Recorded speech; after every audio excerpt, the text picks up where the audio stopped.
అందరు మెలకువతో ఉన్నారా? ఓకే. అన్నగారు నాకు చెప్పారు. మీకు అలవాటే అని.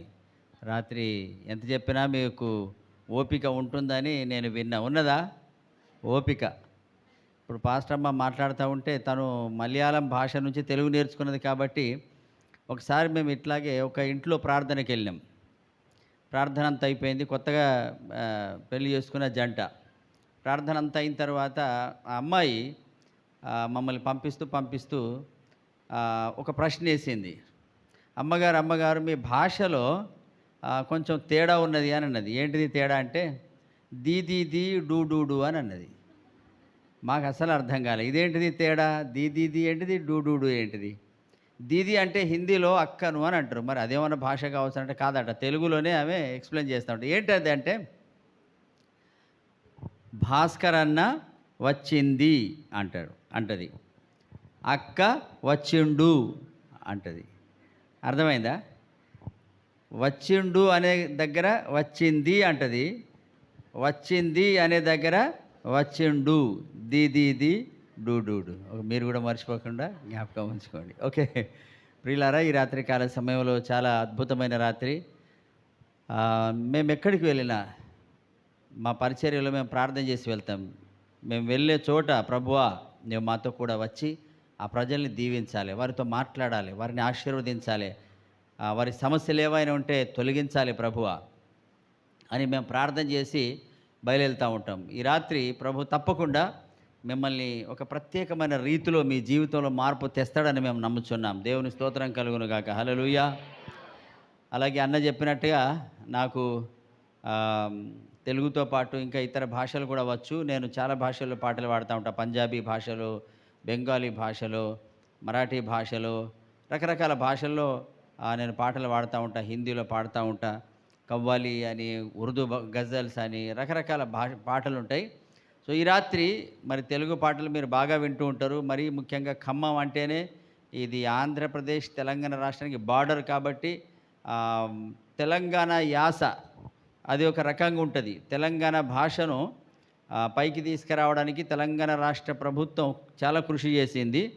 తెలంగాణ రాష్ట్ర ప్రభుత్వం చాలా కృషి చేస్తే దాంట్లో మన భాషలోని పూర్వపు పదాలు, తెలంగాణ ముఖ్యంగా భాషలోని పూర్వపు పదాలని తీసుకురావడానికి చంద్రశేఖరరావు గారి ప్రభుత్వం, ముఖ్యంగా చంద్రశేఖరరావు గారు ముఖ్యమంత్రిగా ఆ పదాలనే ఉపయోగిస్తూ అలాంటి కార్యక్రమాలు, టీవీ కార్యక్రమాల్లో యాంకర్స్ ద్వారా, బిత్తిరి సత్తి లాంటి వ్యక్తుల ద్వారా తెలంగాణ యాస, తెలంగాణ పదాలు తీసుకొచ్చే ప్రయత్నం చేశారు. దాంట్లో నేను గమనిస్తున్న ఖమ్మం భాష యాస కొంచెం తెలంగాణకు వేరుగా ఉంటుంది. ఉదాహరణకు ఇప్పుడు తను పైలం అని అన్నది చాలామందికి అర్థం కాలే. నిన్న మేము మరిపడ బంగ్లాలో కూడా చెప్తే అదేంటి అని అన్నది. తెలంగాణ పదమే. పైలం కొడుకో పాపము చెయ్యకురో అని ఓ పాట పాడిండు సాయిలన్న అనేట ఆయన.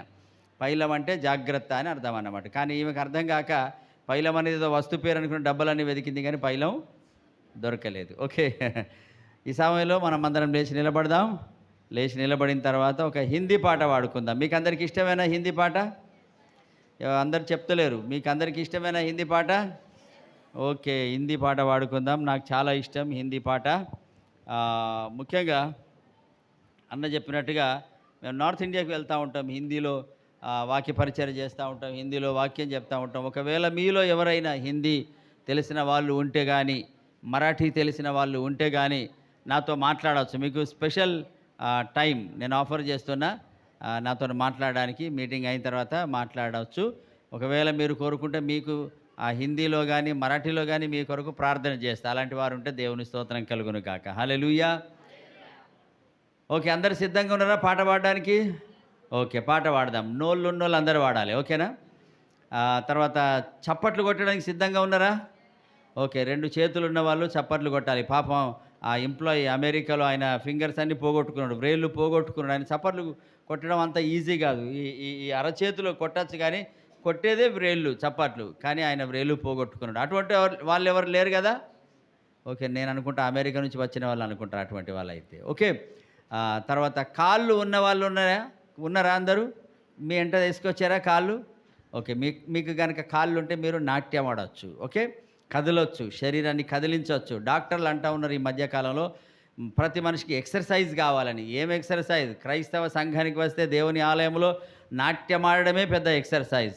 మనకెప్పుడో డాక్టర్ చెప్పాడు, మన డాక్టర్ డేవిడ్, కింగ్ డేవిడ్, మహారాజు అయిన దావీదు మహారాజు చెప్పాడు.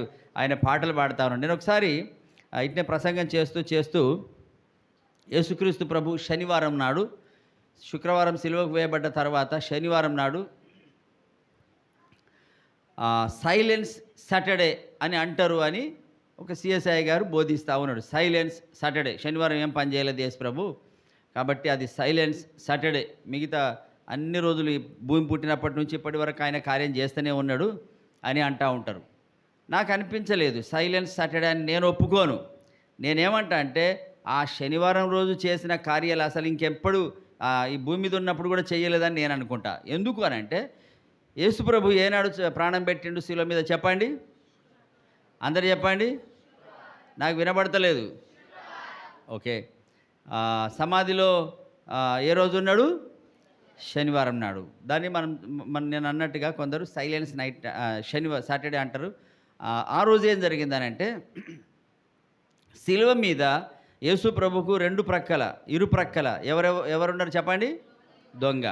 వారిలో ఒక దొంగ, నువ్వేం దేవుడవు, నువ్వేం ప్రభుడవు, నువ్వు దిగిరా అని అన్నాడు. ఇంకొక దొంగ ఏమన్నాడు? ప్రభువా నన్ను దేవుని రాజ్యంలో చేర్చుకో అని అంటాడు. అప్పుడు యేసు ప్రభు ఏమంటాడు? నేడే ఈరోజే నీవు నాతో కూడా పరదేశంలో ఉంటావు. ఓకే, దీని గురించి బాగా చెప్పచ్చు, కానీ ఒక చిన్న మాట మీకు చెప్పాలి, మీకు తెలియజేయాలని నేను ఇష్టపడుతున్నా. ఆ రోజు యేసు ప్రభు ప్రాణం పెట్టిండు. ఓకే, చనిపోయిండు అని మనం అనలేం. ఎందుకంటే యేసు ప్రభు అంటాడు, నా ప్రాణం పెట్టడకు దాన్ని తిరిగి తీసుకున్నటకు నాకు అధికారం ఉన్నదని ప్రభు చెప్పాడు. కాబట్టి ఆ రోజు ప్రాణం పెట్టిండు. ఈ దొంగలు కూడా కాళ్ళు తెగ నరికేసేసిన తర్వాత వాళ్ళ రక్తమంతా గారిపోతే, రక్తంలో ప్రాణం ఉంటుంది. రక్తం గారిపోయిన తర్వాత శరీరంలో రక్తం లేకపోతే ప్రాణం ఉండదు.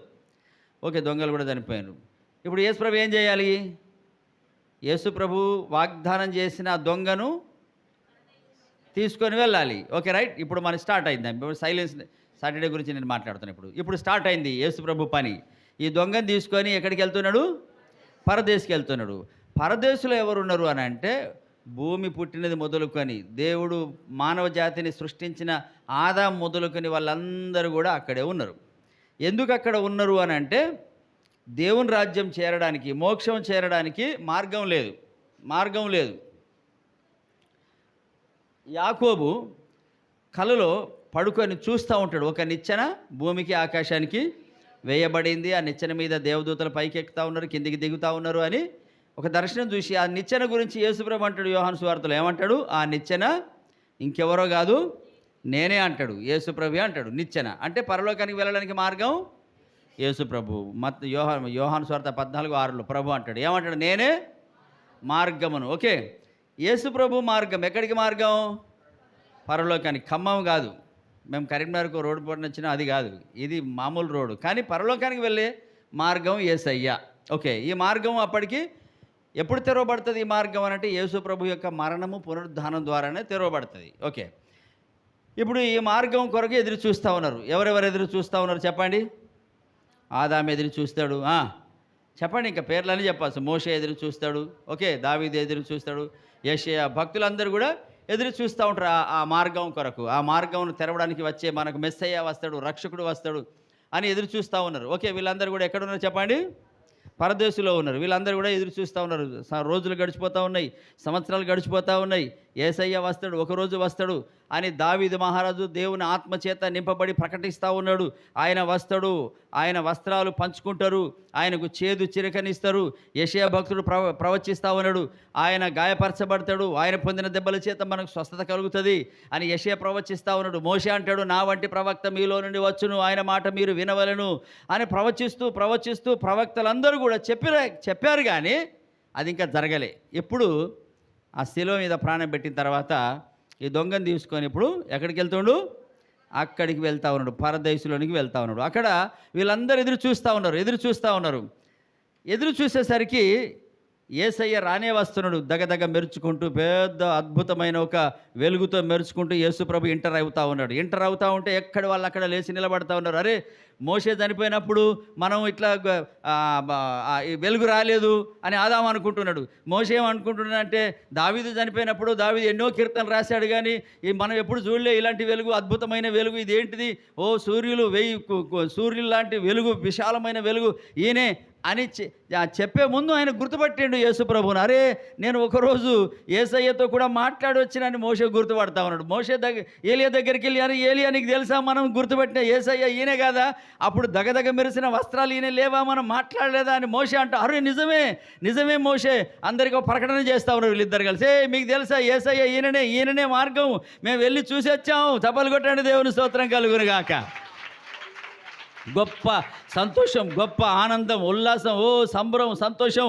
ఇంతలో దావీదు పరిగెత్తుకొని వచ్చేసి, మీరు ఎందుకు నిలబడ్డారు, చలో యేసయ్యను మనం ఎదుర్కొందాం, యేసయ్యను గట్టిగా చప్పలు కొట్టు, మ్యూజిక్ బ్యాండ్ చలో అందరూ స్టార్ట్ చేయండి మ్యూజిక్ అని చెప్పేసేసి ఆయన పాట పాడడం మొదలుపెట్టిండు. దావీదు వాలే నాట్యమాడి తండ్రిని స్తుతించేదను. కళ్ళు కదిలించండి.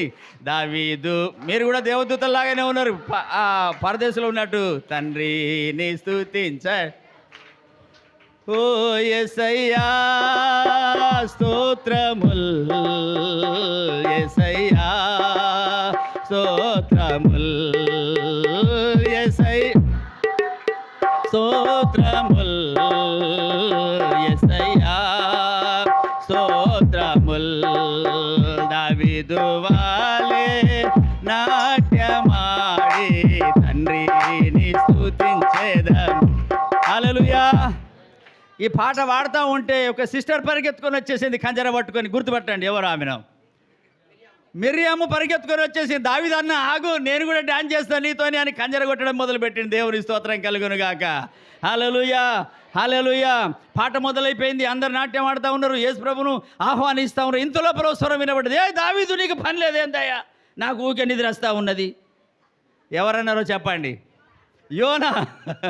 ప్రియమైన దేవుని బిడ్డలారా, ఓ కోలాహలం, ఆనందం, సంతోషం పరదేశంలో. సైలెంట్ సాటర్డే ఎట్లయితుంది చెప్పండి ఇప్పుడు, చెప్పండి. సైలెంట్ సాటర్డేనా? అన్నిటికంటే గొప్ప సాటర్డే. గట్టిగా చప్పలు కొడదాం, దేవుని స్తోత్రం కలుగును గాక. కూర్చోండి. ఓకే ఓకే ఓకే ఆగండి ఆగండి ఆగండి. ఇప్పుడు పరదేశంలోకి అంత సంతోషం ఉంటే, ఆ యేసు ప్రభు వస్తే, మన జీవితంలోకి వస్తే మనం ఊరుకుంటామా? మనం కూడా దావీదు కంటూ అక్షరం ఎక్కువనే చదివినాం.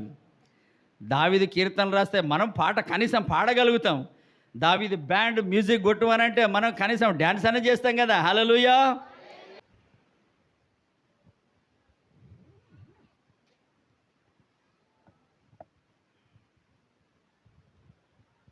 దేవుని వాక్యంలోనికి వెళ్దాం.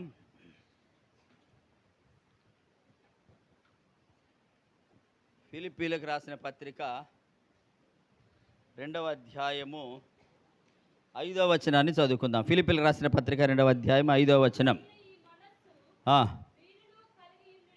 ఓకే, ఇది చాలా చిన్న మాట. బైబిల్లో అన్నిటికంటే చిన్న మాట ఏది అని కనుక జనరల్ క్వశ్చన్ అడిగితే ఏం చెప్తారో తెలుసా? యేసు కన్నీరు విడిచెను. అది ఇంగ్లీష్లో దాని ట్రాన్స్లేషన్ జీసస్ వెప్ట్ అనేది the smallest word in the Bible అని దాన్ని మనం తెలుగులో తర్జుమా చేశారు. వాస్తవంగా ఇంకా దొంగిలకూడదు అనేది ఒకటే పదం. అసలు యేసు కన్నీళ్ళు విడిచెను అనేది 3 పదాలు. కాబట్టి ఇట్లా రకరకాల ఆలోచనలు ఉన్నా కానీ ఆ మాటను అన్నిటికంటే చిన్న మాట అని చెప్పబడతా ఉంటుంది. ఓకే, ఇక్కడ మనం చదువుకున్నది కూడా చిన్న మాటలో ఒక చిన్న మాట. క్రీస్తు యేసుకు కలిగిన ఈ మనసు మీరును కలిగి ఉండుడి.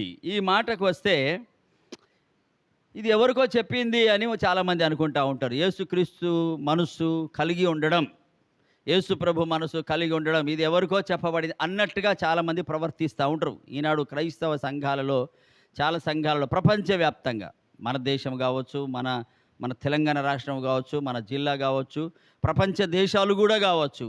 నేను ఎందుకు ఈ మాట అంటున్నా అంటే, అమెరికా లాంటి దేశాల్లో, ఇంగ్లాండ్ లాంటి దేశాల్లో యేసుక్రీస్తు ప్రభుకున్న మనసు ఉన్నవారు తగ్గిపోతూ ఉన్నారు, తరిగిపోతూ ఉన్నారు. ఏదైతే దేవాలయాలు ఉన్నాయో, యేసు ప్రభును ఆరాధించవలసిన స్థలాలు ఉన్నాయో, అవి చర్చ్ అనే పేరు తుడిచేసి దాన్ని మందిర్ లేక మస్జిద్ అని చెప్పేసేసి క్రైస్తవులు తగ్గిపోయి ఇతర మతస్థులు దాంట్లో ప్రవేశిస్తూ ఉన్నారు, దాన్ని మార్చేస్తూ ఉన్నారు. కాబట్టి యేసుక్రీస్తు ప్రభువుకు ఉన్న మనసు కనుక ఉంటే ఆ ప్రజలకు అట్లా కాకపోయేది. ఈనాడు మన దేశంలో కూడా అదే పరిస్థితి. సంఘాలలో ఆదివారం ఆరాధన అనగానే చాలామంది కొందరు వెనకదీస్తూ ఉంటారు. నిన్న ఈరోజు ఈ 2-3 రోజులు అన్న అక్క వాళ్ళతో మేము తిరుగుతూ ఉన్నాం. కొందరిని పలకరిస్తున్నప్పుడు మేము ఇవాళ విజిటింగ్కి వెళ్తే కొందరిని మీరు ఎందుకు రాలేదు అని అంటే ఏదో పని అని చెప్తా ఉన్నారు, ఏదో ఒక కారణం చెప్తా ఉన్నారు. దాన్ని సాకు అనండి, లేకపోతే కారణం అనండి, ఏదైనా ఉండొచ్చు. కానీ వాళ్ళు ఏదో ఒకటి చెప్తా ఉన్నారు, రాలేదు కారణం. ఇంకా నయం, మీ దగ్గర కారణం చెప్తా ఉన్నారు. మా దగ్గర ఏమంటారో తెలుసా? కరీంనగర్ జిల్లాలో కనుక మేము అడిగితే, ఏంటమ్మా చర్చ్కి రాలేదు నిన్న అని అంటే, రాలేదు సార్. అదేనమ్మా, ఎందుకు రాలేదు? రాలేదు సార్. కారణం ఉండదు, జవాబు ఇదే. ఎందుకు రాలేదంటే రాలేదు సార్. ఎందుకయ్యా నువ్వు రాలేదంటే రాలేదు సార్. అరే కారణం ఏంటిది మాకు అర్థం కాదు, అంతే జవాబు. ఇక నువ్వేమని అర్థం చేసుకొని తల పగల కొట్టుకో అన్నట్టు ఉంటుంది. ఇక రాలేదు సార్. విచిత్రం అనిపిస్తుంది. భాష భలే ఉంటుంది. నాకు భాషలు అంటే చాలా ఇష్టం. అట్లని అన్య భాషలు కూడా చాలా ఇష్టం. ఒకసారి ఏమైందనంటే, ఒక మహారాష్ట్ర నుంచి ఒక టీం వచ్చింది. వాళ్ళు 20 సంవత్సరాలు ఎదురు చూశారట.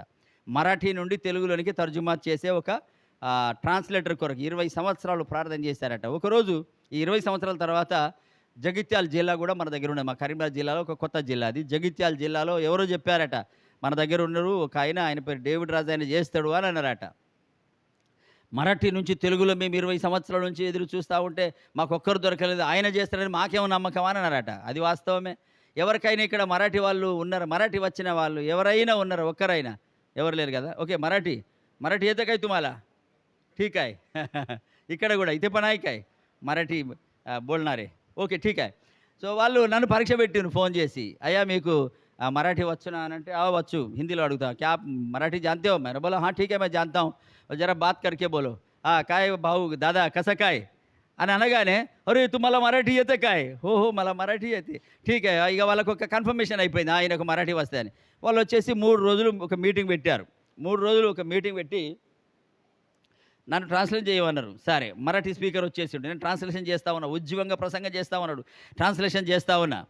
ఈ లోపల ఒక ఆయన అడ్వకేట్, ఆయన ఏమనంటే, సార్ నాకు మరాఠీ నేను, కానీ నాకు ఇంగ్లీష్ బాగా వచ్చు, నాకు ఇంగ్లీష్ నుంచి ట్రాన్స్లేషన్ చేయండి అన్నాడు. Okay right.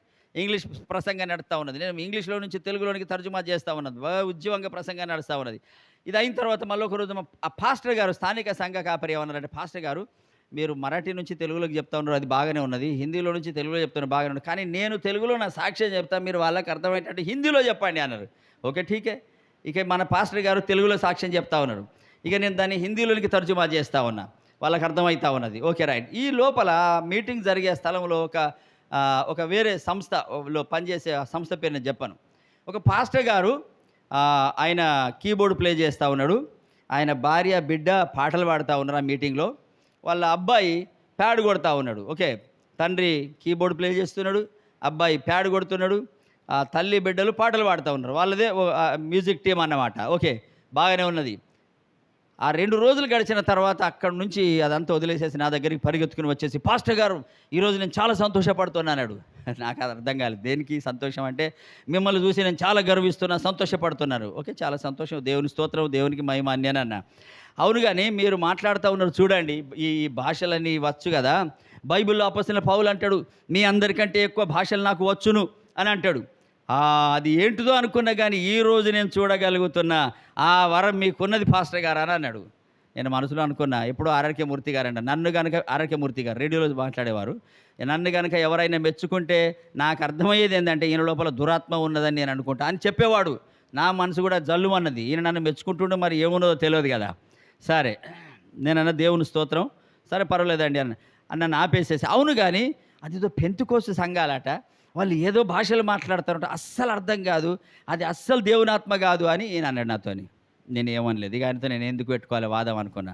మీరు చెప్పండి, మీరేమంటారు దాని గురించి అని నన్ను నిలబెట్టి అడుగుతా ఉన్నాడు. నేను ఏదైనా కానీ ప్రభు మీద ఆధారపడతా. ప్రభు నాకు బయలుపరిస్తే నేను ఫటాఫట్ జవాబు చెప్పేసేస్తా ఉంటాను. ప్రభు ఆటోమేటిక్గా నన్ను బయలుపరిచాడు. నేను ఆయనతో అయ్యా, ఆయన బాగా బైబిల్ ట్రైనింగ్ చేసిండు, బీడీ ఏం చేసిండు, బీడీ చెప్పండి, బీడీ, దాని పోస్ట్ గ్రాడ్యుయేషన్ అంటారు బీడీ, కానీ సిగరెట్ కాదు.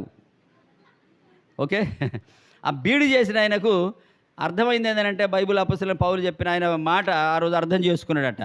నేనన్నా సరే సరే, ఒకవేళ మీకు అర్థం కాని పెంతెకోస్తు సంఘాలలో మాట్లాడే అన్య భాషలు మీకు అర్థం కాకపోతే నేను చెప్పేది ఏంటిదనంటే, ప్రతి భాషకు అక్షరం ఏబిసిడి నుంచో లేకపోతే అల నుంచో మొదలవుతుంది, అంతే కదా? అవునా కాదా? నాకు తెలుగు రాదు, మరి మీరు మీ భాష ఏ నుంచి మొదలైందో. నాకు తెలుగు రాక పరేషాన్ అయిపోదు. నేను ఇంగ్లీష్ మీడియం స్కూల్ పెట్టిన. ఇంగ్లీష్ మీడియం స్కూల్ పెట్టి మా ఊరిలో నేను సేవకు వచ్చిన తర్వాత 1988లో స్కూల్లో పిల్లలందరూ వచ్చేసి 150-200 మంది జమ అయిపోయి ఇంగ్లీష్ బాంబే నుంచి వచ్చిందట, ఇంగ్లీష్ వస్తుందట అని వచ్చేసిన తర్వాత 4 రోజులు గడవలేదు, పేరెంట్స్ వచ్చి కంప్లైంట్, ఏందయ్యా అదేదో ఇంగ్లీష్ నేర్పిస్తా ఉన్నావు మా పిల్లలకు, తెలుగులో చెప్పాలి కదా, తెలుగు లేనిది వాళ్ళు ఎట్లా నేర్చుకుంటారు అన్నారు. నా జల్లు అన్నది గుండె, ఏంటిది నాకు తెలుగు రాదు, ఇప్పుడు నేను ఏం చేయాలి, ఎటు పోవాలి అని చెప్పేసేసి 1వ తరగతి పుస్తకం తెప్పించిన నన్ను. దాన్ని చూడగానే అనే అక్షరం ఎట్లా రాయాలనేది ఒక యారో మార్క్ ఉంటుంది, ఇట్లా ఇట్లా ఇట్లా బాణం గుర్తు, ఇట్లా రౌండ్ దిద్దాలి, ఆ నుంచి ఇక్కడికి రావాలి, ఇక్కడికి పెట్టాలి, అని ఇట్లా పెట్టాలి. ఇది చూసి పుస్తకంలో కాపీ కొట్టి నేను పలక మీద నేను రాసుడు పెట్టిన. అంటే ఇట్లుంటుంది, ఓకే ఇట్లా రాయాలి, ఇది నాకు తెలుగు వచ్చేసింది. దేవుని స్తోత్రం కలుగును గాక. ఓకే, ఈ విధంగా ఆయనతో నేను చెప్తా ఉన్నా, ప్రతి భాషకి ఏదైతే మొదటి అక్షరం ఉంటుందో ఈ పరిశుద్ధాత్మ భాష అన్య భాషలు ఏవైతే ఉంటాయో వాటికి ఏబిసిడీలు ఆ పరిశుద్ధాత్మ భాషని అని నేను అన్నా. దేవుని స్తోత్రం కలుగును గాక. నేను ట్రాన్స్లేషన్ చేసే భాషలు హిందీ, మరాఠీ, ఇంగ్లీష్ ఏమున్నా కానీ వీటన్నిటికీ అదే మొదలు, అది లేకపోతే ఇది లేదు అని అన్నా. చప్పలు కొడదాం, దేవుని స్తోత్రం కలుగును గాక. కాబట్టి ఆయన ఆశ్చర్యపడిపోయి, ఏంటిది మీరు కూడా అదేనా అన్నాడు. అవును అదే అని అన్నా. దేవుని స్తోత్రం కలుగును గాక. ప్రియమైన దేవుని బిడ్డలారా, యేసుక్రీస్తు మనస్సు మనం కలిగి ఉంటే, యేసు ప్రభు యొక్క మనస్సు మనం కలిగి ఉంటే కొన్ని విషయాలు మనకు అర్థమైంది. ఈ రాత్రి ఆ విషయాన్ని మనం చూద్దాం. మొట్టమొదటిదిగా యేసుక్రీస్తు మనస్సు గనక మనకు ఉంటే, యేసు ప్రభు మనస్సు గనక మనకు ఉంటే మొట్టమొదటిదిగా ఏందనంటే పరిశుద్ధమైన జీవితం జీవిస్తాం. పరిశుద్ధమైన జీవితం, చెప్పండి ఏం జీవితం? పరిశుద్ధమైన. ఎందుకు నేను ఈ మాట అంటున్నా అంటే, ఇంకా చాలా విషయాలు ఉన్నాయి అనుకోండి, ఈరోజు కొన్ని మాత్రమే చూస్తున్నాం. పరిశుద్ధమైన జీవితం అని ఎందుకు అంటున్నంటే, యేసు ప్రభు పుట్టుకతోనే మత్తయి సువార్త 1:21 ఏముంటుందనంటే, నీ మరియమ్మతో దేవదూత మాట్లాడుతూ యోసేపుతో మాట్లాడుతున్న మాటల్లో ఆమె యొక్క కుమారుని కనును తన ప్రజలను వారి పాపము నుండి ఆయనే రక్షించును గనక ఆయనకు యేసు అని పేరు పెట్టుదురు. ఎవరు రక్షిస్తారు? యేసు ప్రభు చేసే అద్భుతాల్లో, సూచక్రియలో చాలాసార్లు ఆయన మీద ఉన్న కంప్లైంట్స్ అంటే, పుట్టుగుడ్డి వారిని స్వస్థపరిచినప్పుడు ఆయన మీద కంప్లైంట్ ఏంటంటే, దేవుడే బాగు చేస్తాడు కదా, మనుషులు బాగు చేయరు కదా అని కొందరు అంటూ ఉంటారు. నిజమే, అంటే ఆయనలో ఆ పరిశుద్ధత ఉన్నది. ముఖ్యంగా ఏంటంటే మరియమ్మ కనడానికి కారణం ఏంటంటే మరియమ్మలో పరిశుద్ధత ఉన్నది. కన్యక ఆ కాలంలో ఎంతమందో ఎదురు చూశారు అని చెప్తా ఉంటారు పండితులు. నాకు ఆ రక్షకుడు జన్మించాలని చాలామంది యవన స్త్రీలు కానీ ఎదురు చూసి ఉండి ఉంటారు. కానీ మరియమ్మలో ఉన్న పరిశుద్ధత, మరియమ్మలో ఉన్న దైవత్వము, మరియమ్మలో ఉన్న యేసుక్రీస్తుకు ఉన్న మనస్సు ఆమెకున్నది. కాబట్టి యేసు ప్రభు ఆమె గర్భంలోని బయటకు వచ్చేసిండు. దేవుని స్తోత్రం కలుగును గాక. ఇప్పుడు ఆమె పరిశుద్ధతలో కనిన ఈ యేసు ప్రభు జీవితం అంతా కూడా పరిశుద్ధంగానే జీవించిన దేవుని వాక్యం చెప్తా ఉన్నది. నాలో పాపం ఉన్నదని మీలో ఎవడు సూచించగలడు? ఎవడు చెప్పండి, మీరు ఎవరైనా. ఓ పెద్ద ప్రశ్న. ప్రపంచంలో ఈనాటి వరకు 1000 సంవత్సరాలైంది ఈ భూమి పుట్టి, ఒక్కరు కూడా ప్రశ్న వేయలేకపోయారు. దేవుని స్తోత్రం కలుగును గాక. పాపము లేని పరిశుద్ధుడైన యేసు ప్రభు మనస్సు గనక మనం ఉంటే మనము పరిశుద్ధంగా జీవిస్తాం. ఈ రాత్రికాల సమయంలో ఒక్కసారి ఆలోచించండి, మన జీవితం ఎట్లా ఉన్నదో, ఏ విధంగా ఉన్నదో. ఈ మధ్య కాలంలో చాలామంది సేవకులు కూడా దారి తప్పుతూ ఉన్నారు. నేను అక్కడక్కడ చూస్తూ ఉంటా. మా దగ్గర కూడా డబ్బుల వెనుక పరిగెత్తుకొని వెళ్తూ ఉన్నారు. ఎవరు డబ్బులు ఇస్తారా అని పరిగెత్తుకొని వెళ్తూ ఉన్నారు. ఒక దైవజనుడు ఈ ఖమ్మం సిటీలో ఉంటాడు. ఆయనను అన్న, అయ్యా మీరు రండి వాక్యం చెప్పడానికి అంటే, నేను రానయ్యా అని అంటుండు. గొప్ప దైవజనుడు. ఆయన దగ్గర చాలా 100 మంది సేవకులు ఉన్నారు, దాదాపు 1300 మంది సేవకులు ఉంటారు. కానీ ఆయన రహస్యంగా మీ సంఘానికి ఒకరోజు వచ్చిండట. వెనక వాళ్ళు కూర్చున్నట్టుగానే కూర్చున్నాడట.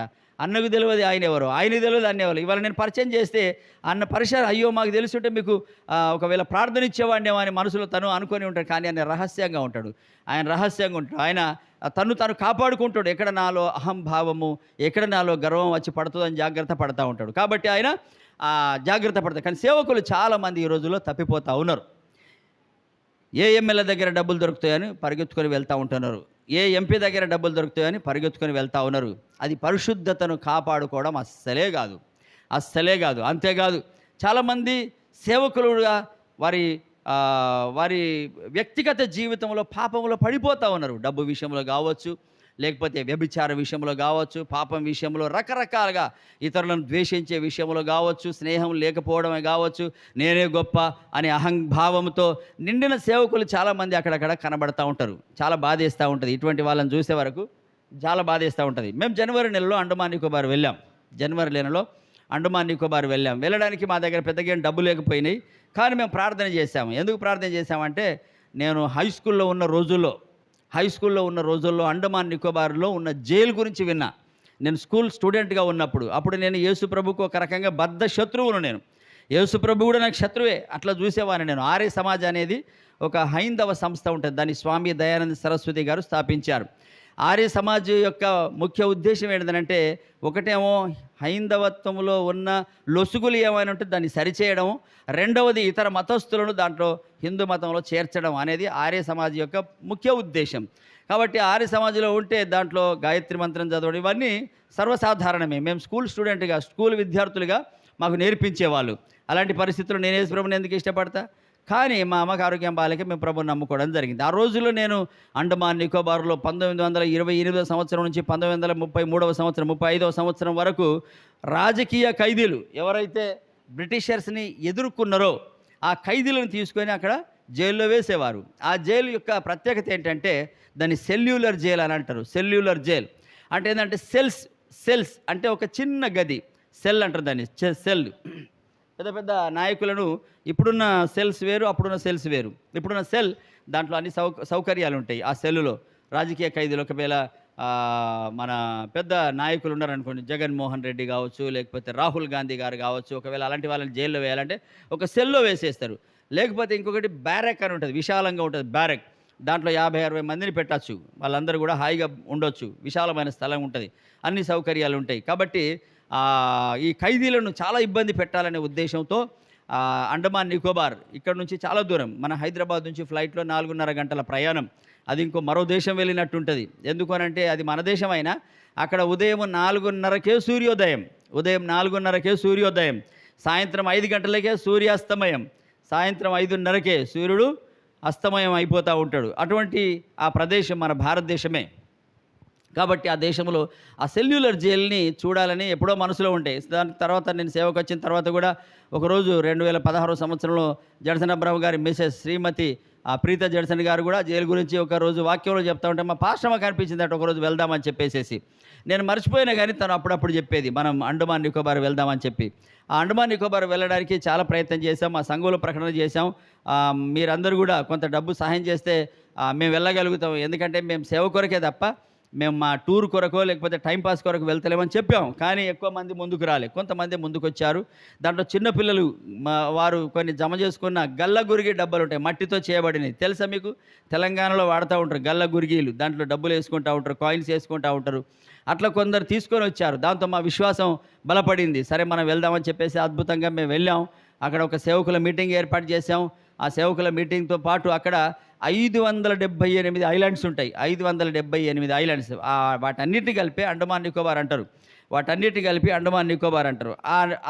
ఆ దేశంలో, ఆ ప్రాంతంలో పోర్ట్ బ్లేయర్ అనేది హెడ్ క్వార్టర్ వాటన్నిటికీ. అక్కడే ఫ్లైట్ వెళ్తుంది, ఇంకా వేరే ప్రాంతాలకు వెళ్ళదు. ఆ ప్రాంతంలో చాలామంది ఆనాడు ఖైదీలను తీసుకొని అక్కడ వేశారు. 1928, 33, 35 వరకు. వాళ్ళని ఏం చేసేవారంటే కఠినంగా శిక్షించేవారు. వాళ్ళ చేతులకు చైన్స్ కట్టేసేసి, కాళ్ళకు బేడీలు వేసేసి, కూర్చుండలేక, లేవలేక, ఉండలేక చాలామంది అట్లాగే ప్రాణం వదిలేసేవారు. అన్నం కూడా సరిగా పెట్టేవాళ్ళు కాదు. కొంచెమే అన్నం తీసుకొచ్చేసి ఒక మట్టిని తవ్వేసేసి అక్కడ ఒక లోతు ఒక చిన్న రంధ్రంలాగా చేసేసి దాంట్లో వేసేవాళ్ళు. గుంటలాగా చేసేవాళ్ళు. దాంట్లో మట్టిలో వేసేవాళ్ళు. వాళ్ళు అట్లే తినాలి. కాబట్టి ఆ చైన్స్తోనే తినాలి. వాళ్ళ మీద కనికరం చూపే వాళ్ళు ఎవరు ఉండరు. ఒకవేళ వాళ్ళు బయటికి టాయిలెట్కి వెళ్ళాలంటే కూడా ఎక్కడికి వెళ్ళడానికి వీలేదు, అక్కడే పోవాలి. దానికి ఒక గుంట ఉంటుంది. అటు అంత గలీజు, అంత అంత అసహ్యమైన బ్రతకలేక ఉండలేక కొందరు అట్లాగే చనిపోయేవాళ్ళు. కొందరు ఆ చైన్స్తో ఉరిపెట్టుకొని చనిపోయేవాళ్ళు. మరికొందరిని కావలసుకొని ఇంగ్లీష్ ప్రభుత్వం కాబట్టి వాళ్ళు ఉరిశిక్ష విధించేవాళ్ళు. వీడు బాగా మనకు వ్యతిరేకంగా పనిచేస్తున్నాడని చెప్పేసి ఉరిశిక్ష విధించడానికి అదొక వేరే గది ఉన్నది, అక్కడికి తీసుకొని వెళ్ళేవారు. 2 చేతులు వెనక కట్టేసేసి ఆ ఉరికి వ్రేలాడదీసేవాళ్ళు. ఆయన చనిపోయిన తర్వాత ఆ డెడ్ బాడీని అక్కడనే వదిలేసేవాళ్ళు. ఆ డెడ్ బాడీ జారుకుంటా స్లోప్ ఉంటుంది, అటు సముద్రం లోపలికి వెళ్ళిపోతుంది. అక్కడ చేపలకు ఆహారం అయిపోతాయి ఈ డెడ్ బాడీస్. చేపలు మామూలు చేపలు కాదు, షార్క్ చేపలు చాలా విషయంగా ఉంటుంది. నేను అనుకుంటా ఒక షార్క్ చేప, మీడియం షార్క్ చేప ఈ గది ఇదంతా, ఈ హాల్ ఎంత ఉన్నదో అంత ఉంటుందట. ఒక చిన్న పిల్ల చేప బొమ్మ అక్కడ ఉన్నది, అది ఈ యొక్క ఈ స్టేజ్ అంతా ఉన్నది, చిన్న పిల్ల చేప. అటువంటి ఆ చేపలకు వీళ్ళు ఆహారం అయిపోయే వాళ్ళట. అంత కఠినమైన ఆ పరిస్థితి. అదంతా చూస్తుంటే ఎంత బాధపడ్డరో అని మేము బైబిల్లో శిక్షించబడిన పౌలు గారిని మేము జ్ఞాపకం చేసుకున్నాం. పౌలు గారిని కూడా కాళ్ళకు బొండలో వేసిరి అని ఉంటుంది. కాళ్ళను ఫిక్స్ చేస్తారు, దాన్ని కదలకుండా ఆ చెక్కలతో ఫిక్స్ చేసేస్తూ ఉంటారు అన్నమాట. కాబట్టి అటువంటి ఆ భయంకరమైన శిక్ష భరించినా కానీ ఆనాడు వారి పరిశుద్ధతను వారు కాపాడుకున్నారు. ఏనాడు ఎవరిని ద్వేషించలేదు, ఏనాడు ఎవరిని దూషించలేదు, ఏనాడు పాపపు తలంపులు వారు తలంచలేదు. కానీ బ్రతుకుట క్రీస్తే చావైతే లాభమే అని ప్రకటించిండు అపోస్తలుడైన పౌలు. వారి పరిశుద్ధతను కాపాడుకొని ప్రభు దగ్గరికి వెళ్ళిపోయిన ప్రియమైన దేవుని బిడ్డలారా, ఈ రాత్రికాల సమయంలో మరి సేవకులు రకరకాలుగా మరి దారి తప్పుతున్న ఈ రోజుల్లో నీ జీవితము ఏ విధంగా ఉన్నది ఒక్కసారి ఆలోచిస్తే, మరి నీ పరిశుద్ధతను కాపాడుకుంటున్నావా లేకపోతే పాపములో పడిపోతున్నావా అని ఒక్కసారి ఆలోచన చేయాలి. యేసు ప్రభు తన పరిశుద్ధమైన జీవితంలో అనేక సవాళ్ళను ఎదుర్కొన్నప్పుడు ఎవరికి కూడా అవకాశం దొరకలే.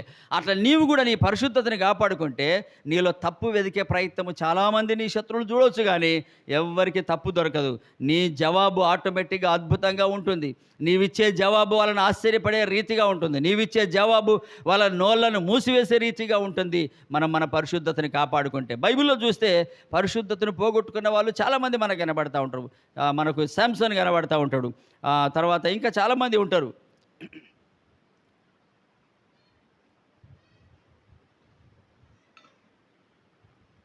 ఒకరోజు దేశమంతా కూడా పరిశుద్ధత కనబడతలేదు. దేవుడు ఎవరితో మాట్లాడాలని చూస్తే ఒక్కరు కనబడతలేరు. ఆ పరిస్థితిలో దేవుడు ఒకరోజు చిన్న సమూయేలును లేపిండు. చిన్న సమూయేలు, బాలుడైన సమూయేలు. ఆ కాలంలో మొదటి సమూయేలు గ్రంథం 3వ అధ్యాయంలో 1వ వచనం నుంచి కనుక మనం చూస్తే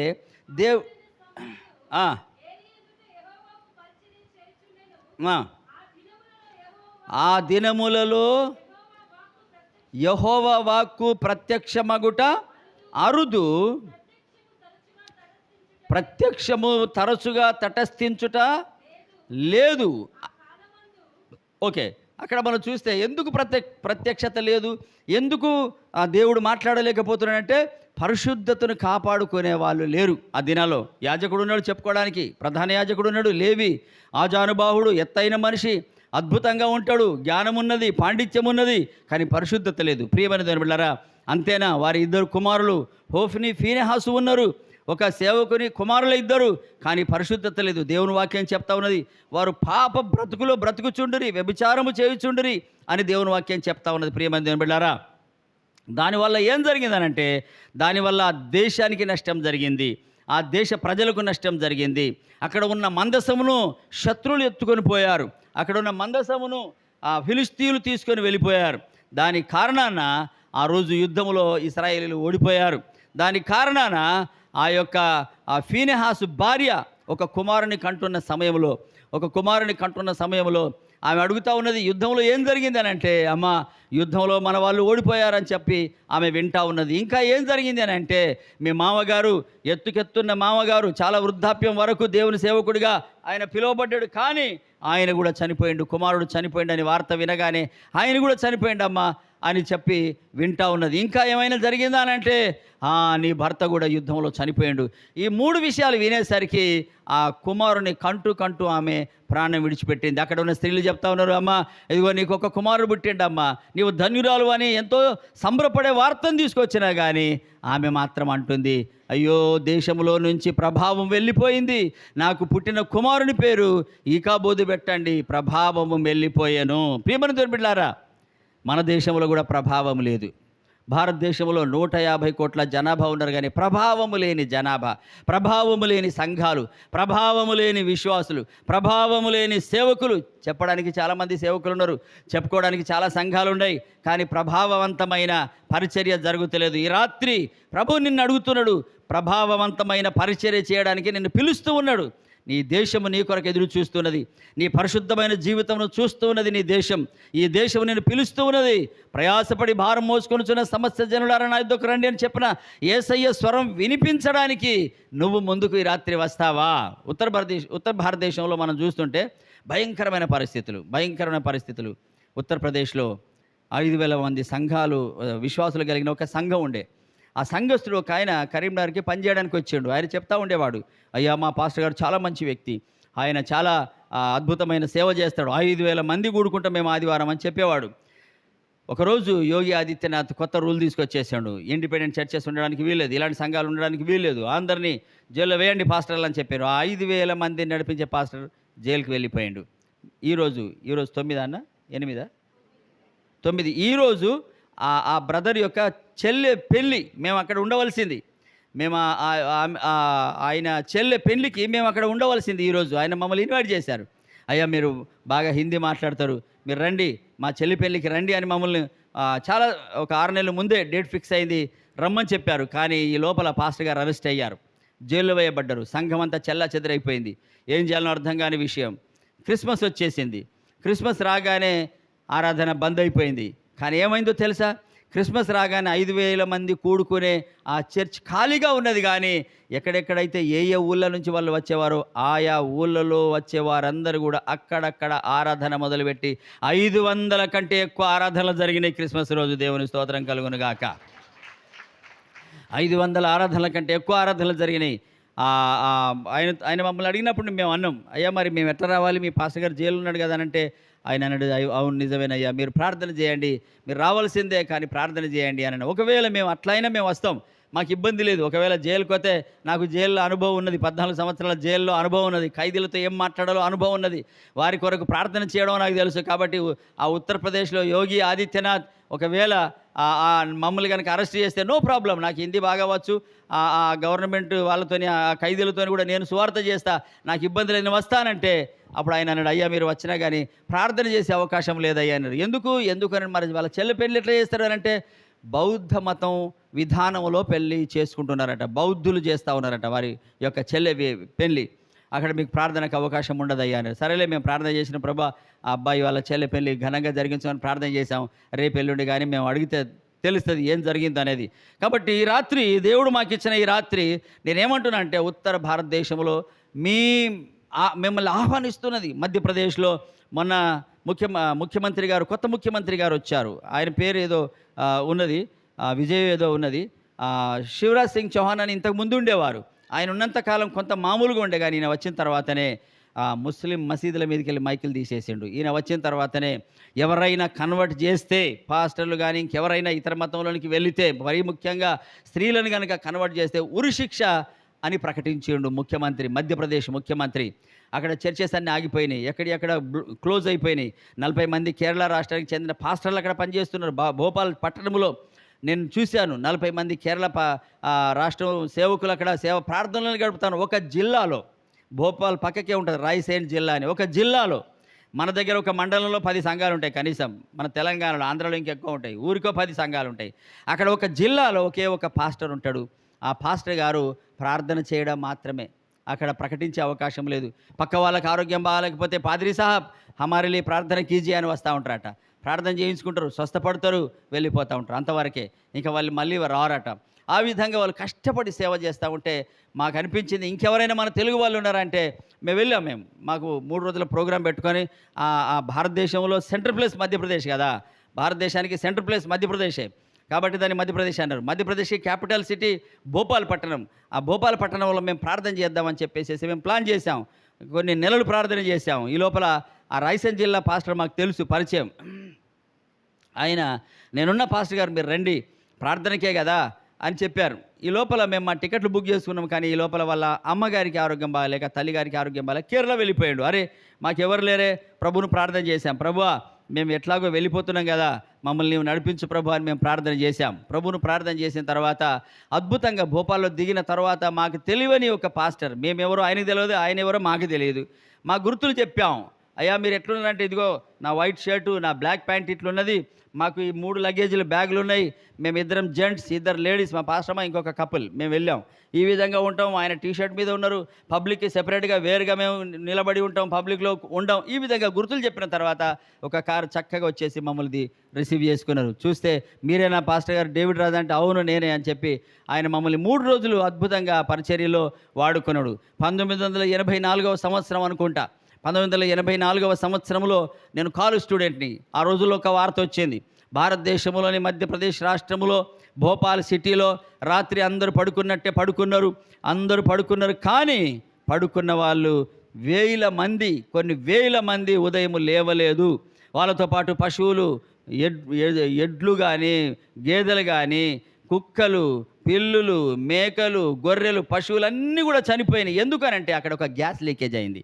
ఇప్పుడు కూడా మీరు యూట్యూబ్లో కొట్టచ్చు, gas leakage, Bhopal gas leakage అని అంటే వచ్చేస్తుంది. అప్పుడు 1000 మంది చనిపోయారు. అయ్యో ప్రభువా, నేను సేవకు వచ్చిన తర్వాత ఆ ప్రాంతంలో నేను సేవ చేయాలి, 1000 మంది చనిపోయిన ప్రాంతంలో అనేకులు ప్రభు రక్షించబడాలని మేము వెళ్ళినాం. ఆ పాస్టర్ గారు మమ్మల్ని తీసుకొని వెళ్ళిపోండి, ఇదే ఆ ప్రాంతం అని. మేము బైబిల్ పట్టుకొని తిరగలేము, అక్కడ బైబిల్ పట్టుకుంటే మళ్ళీ కేసు అవుతుంది, బైబిల్ పట్టుకొని తిరగలేం, మేము అక్కడ నిలబడి ప్రార్థన చేయలేం, అట్లని గట్టిగా పాటలు పాడలేం. మనమైతే ఎంతో ఆనందంగా పాటలు పాడుతూ ఉన్నాం. ప్రియమైన దేవుని బిడ్డలారా, మేము చాలా బాధపడ్డ విషయం ఏంటంటే 40 మంది కేరళ వాళ్ళు ఉంటే, తెలుగు వాళ్ళు ఉన్నారంటే అనుకోకుండా అద్భుతంగా ఒక సేవకుడు ఉన్నాడని తెలిసింది. ఆయనది విజయవాడ. చాలా సంతోషం అనిపించింది. ఆయనతో మాట్లాడిన తర్వాత ఫస్ట్ ఆయన భయపడ్డాడు, ఎవరో అనుకున్నారు. మేము కూడా శత్రువులు కూడా అట్లా మాట్లాడుతూ ఉంటారని, అయ్యా యాక్చువల్లీ ఆ కోన్ హో అని అంటే, అయ్యా నేను తెలుగు వ్యక్తినే, నేను ఫలానా కరీంనగర్ నుంచి వస్తున్నా. ఓకే ఓకే, ఎవరు మా అడ్రస్ ఇచ్చారు, మా ఫోన్ నెంబర్ ఇచ్చారు, ఫలానా రైసేన్ జిల్లాలో ఉన్న పాస్టర్ ఇచ్చారు. ఓకే ఓకే రండి పాస్టర్ గారు. ఆయన ఒక తెలుగు మీటింగ్ అరేంజ్ చేశారు. తెలుగు మీటింగ్ అరేంజ్ చేసిన రాత్రి 25 మంది వచ్చారు. 25 మంది, మీరు ఆశ్చర్యపడిపోవచ్చు. మీరు 100 ఉండొచ్చు, కానీ ఆ 25 మంది సంఘమే పెద్ద సంఘం అట. అక్కడ దేవుని స్తోత్రం కలుగును గాక. ఆ రాత్రి నా నా నా ఇంకా అక్కడ కొందరు స్టూడెంట్స్గా ఆఫ్రికా నుంచి వచ్చారు, గర్ల్స్, 3 గర్ల్స్. వాళ్ళ కొరకు నేను హిందీలో ప్రసంగం చేస్తూ ఉంటే ఇంగ్లీష్లో తర్జుమా చేస్తూ ఉన్నారు ఇంకొక సహోదరుడు. విని నేను చాలా సంతోషపడ్డా. ఏంటంటే ఆ సంఘం నడిపించే ఆ సేవకుని పేరు శ్రీనివాస్, ఆయన విజయవాడ నుంచి వచ్చాడు.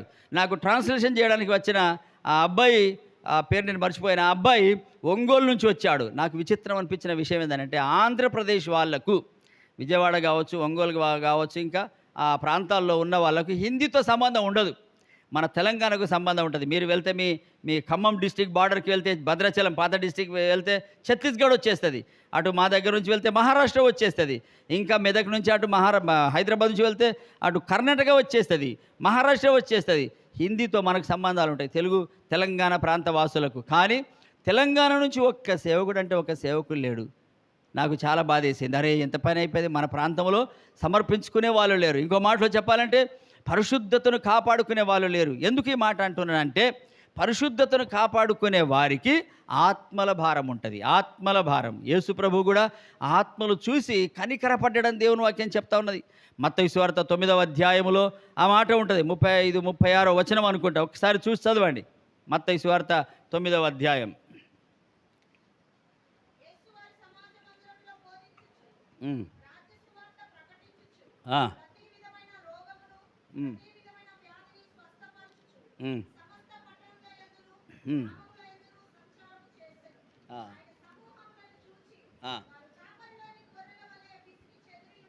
గమనించండి. సమూహములను చూసి వారు కాపరి లేని గొర్రెల వలె విసికి చెదిరియున్నారని వారి మీద కనికరపడెను.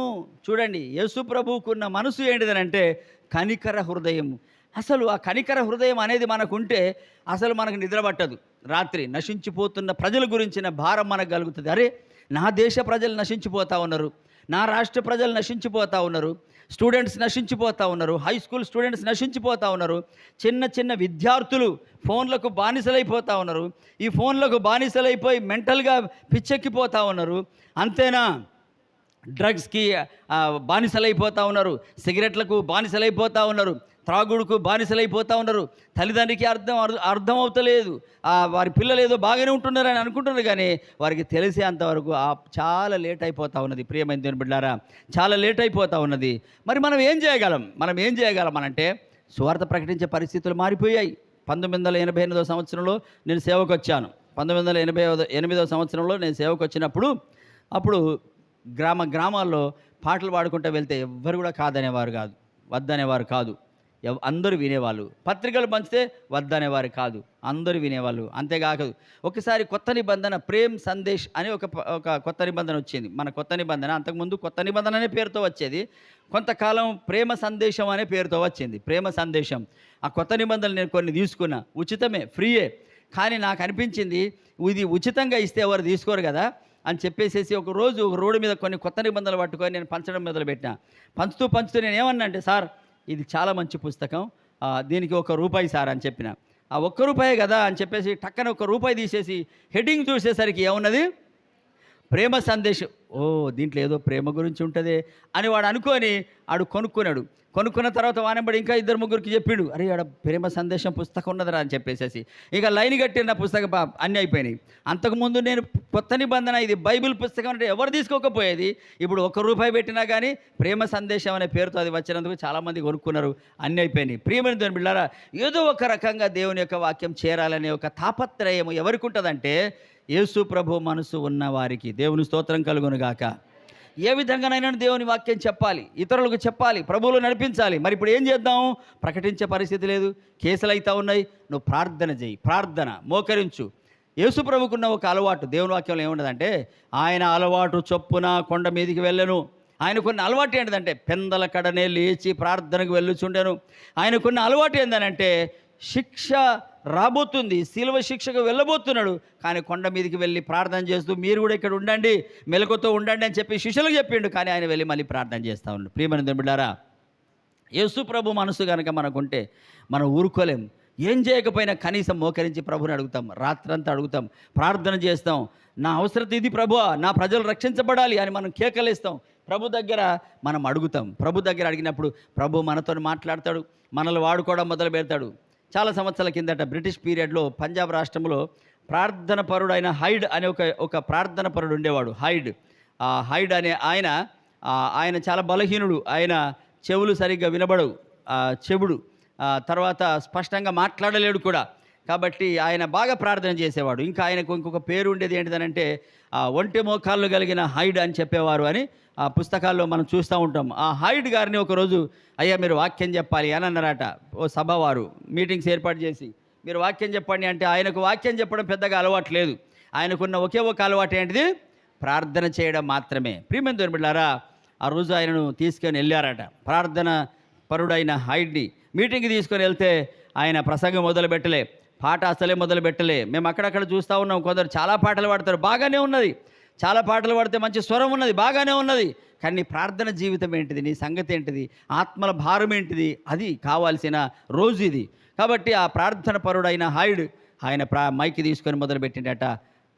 ప్రియ సోదరులారా, మనం ప్రార్థన చేసుకుందాం అన్నారట. ఎప్పుడైతే ఆయన మోకరించాడో అందరూ మోకరించాట. ఎప్పుడైతే ఆయన ప్రార్థన మొదలుపెట్టాడో అప్పుడు ఆ ప్రార్థన ద్వారా గొప్ప ఉజ్జీవం, గొప్ప అభిషేకం వచ్చి ఆ రోజు వరకు యవనస్తులు, పెద్దలు, పిల్లలు హాయిగా కూర్చుని మాటలు వింటూ ఉన్నారు. కానీ ఆ రోజు కింద పడి దొర్లడం మొదలుపెట్టినరట.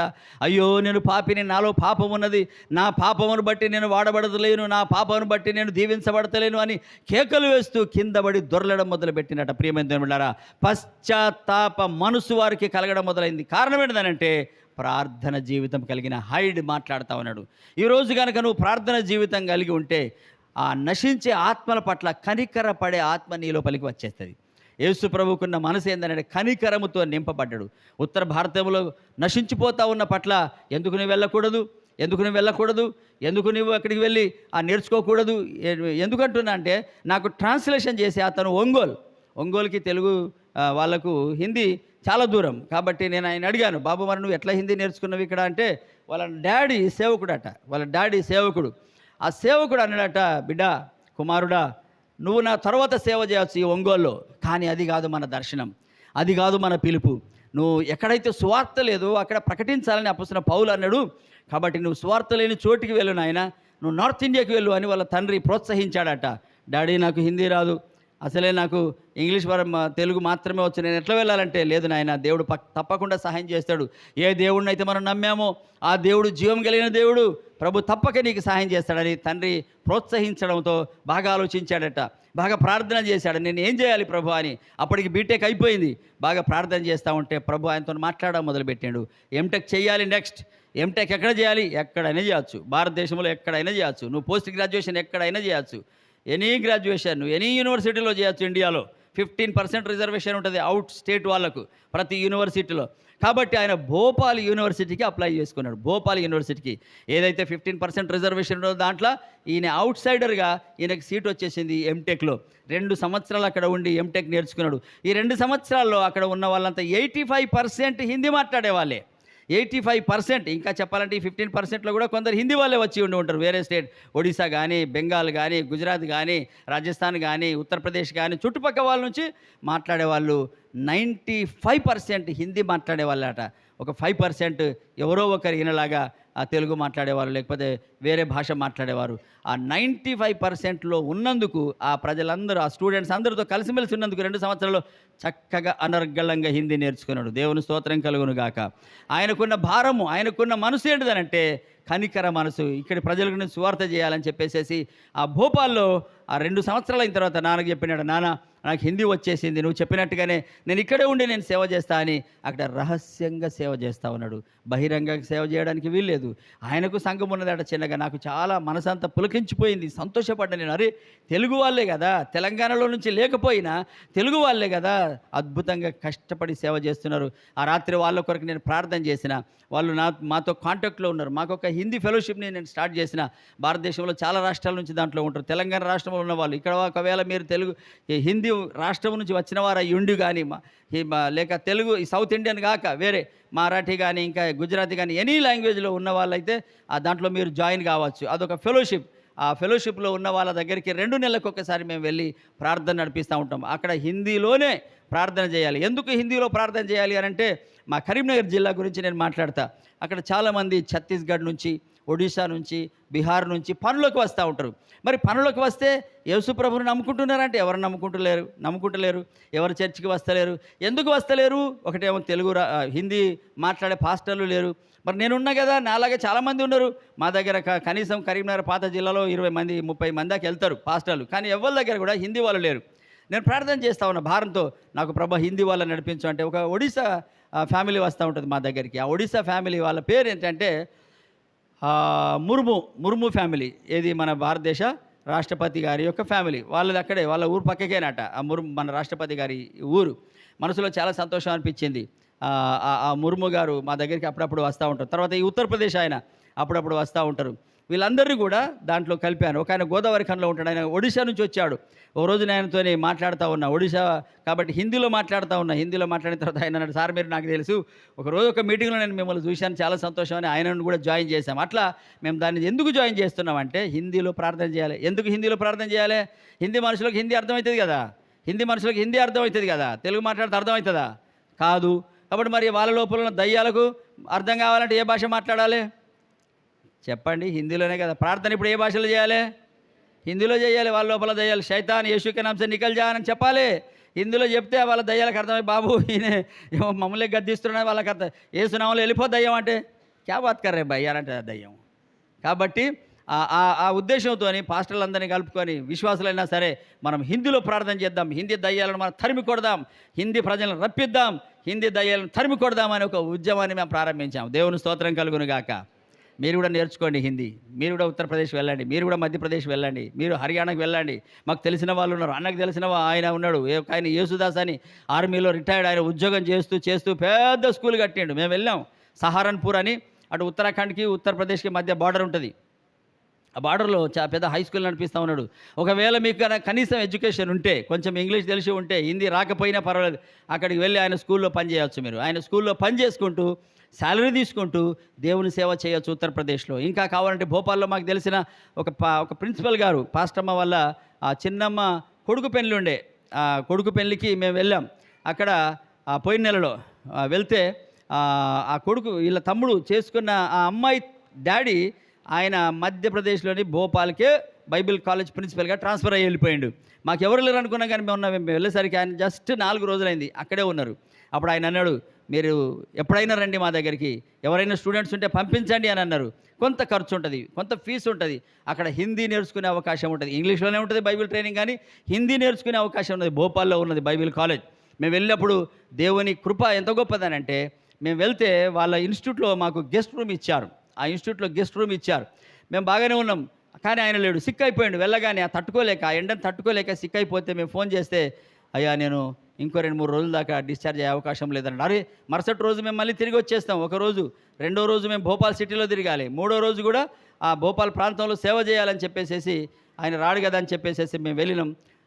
ఆయన చూసినాం హాస్పిటల్‌లో. ఇంకో 2 రోజుల వరకు డిశ్చార్జ్ గాను అని అన్న అతని కొరకు ఒక చిన్న మాట ప్రార్థన చేశాను. యేసయ్యా, హిందీలో ప్రార్థన చేశాను. హిందీ దయ్యాలకు హిందీలో అర్థం కావాలి కదా! प्यारे प्रभु यीशु, इनको चंगा कीजिए, अभी इसी वक्त चंगा कीजिए, शैतान इनके जीवन में से हट जा, तू भाग जा इधर से అన్న. యేసు के नाम से मैं प्रार्थना करता हूँ అన్న. 5 నిమిషాలు కాలేదు, డాక్టర్లు వచ్చిండ్రు, డిశ్చార్జ్ రాసేసాను. దేవుని స్తోత్రం కలుగును గాక.